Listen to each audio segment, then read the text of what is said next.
मायरा का हुआ किडनैप, अरमान के सामने आया असली किडनैपर का सच, उड़ाए अरमान के होश।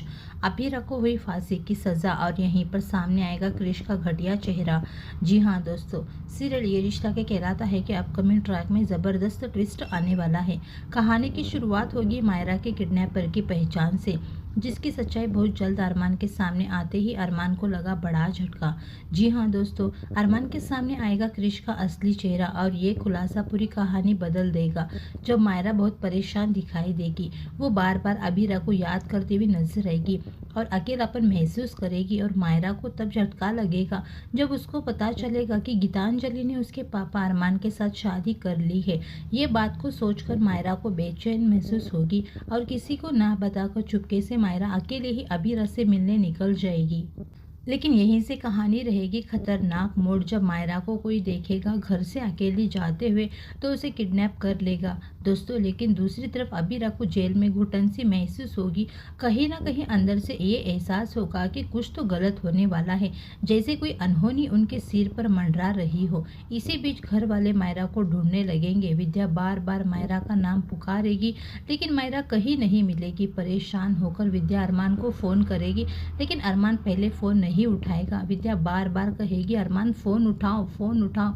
मायरा कहीं नहीं दिख रही है। आखिरकार अरमान फोन उठाएगा और विद्या से सुनेगा कि मायरा गायब है। ये सुनते ही अरमान बेचैन हो जाएगा और तुरंत घर लौटकर मायरा को ढूंढना शुरू करेगा, लेकिन उसे मायरा कहीं भी नजर नहीं आएगी।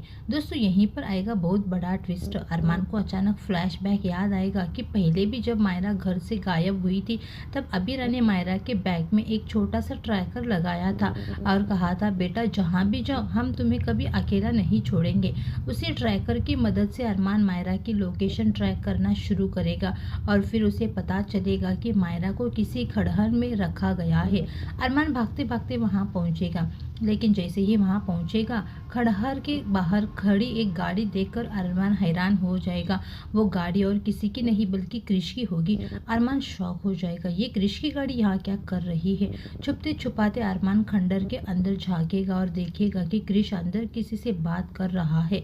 क्रिश कह रहा होगा, जब तक मेरी डिमांड पूरी नहीं होती है मायरा यहीं रहेगी। उसे खाने पीने की कोई कमी मत होने देना और उसकी लोकेशन बदलते रहना ताकि कोई हमें पकड़ ना पाए। जब तक मैं पोद्दार हाउस को फिर से अपने नाम नहीं कर लेता और जब तक मैं अरमान पोद्दार को पूरी तरह से तोड़ नहीं देता, जब तक मायरा यहीं कैद रहेगी। दोस्तों, क्रिश की इन बातों से अरमान के पैरों तले जमीन खिसक जाएगी। क्रिश साफ साफ कहेगा, मैं देखना चाहता हूँ मायरा के बिना इस घर की क्या हालत होती है। और हाँ, ये खबर अबीरा तक जरूर पहुँचनी चाहिए ताकि वो जेल में भी तड़पे और जाने की अरमान किडनैप हो चुकी है। यहाँ से साफ हो जाएगा कि मायरा की किडनैपिंग के पीछे कोई और नहीं बल्कि क्रिश ही है। कहानी में अब आएगा असली धमाका। क्रिश खुद ये कबूल करता दिखाई देगा कि पहले उसने अंशुमन भैया को रास्ते से हटाया, फिर अबीरा भाभी को फंसाया और अब उसकी नज़र अरमान पर है। वो कहेगा, अब मैं अरमान पोद्दार को भी पूरी तरह से ख़त्म कर दूंगा और इस घर पर फिर से मेरा अधिकार होगा। दोस्तों, यहाँ अरमान के सामने आएगी सबसे बड़ी सच्चाई कि अंशुमन की मौत और मायरा की किडनैपिंग दोनों के पीछे असली गुनहगार क्रिश ही है।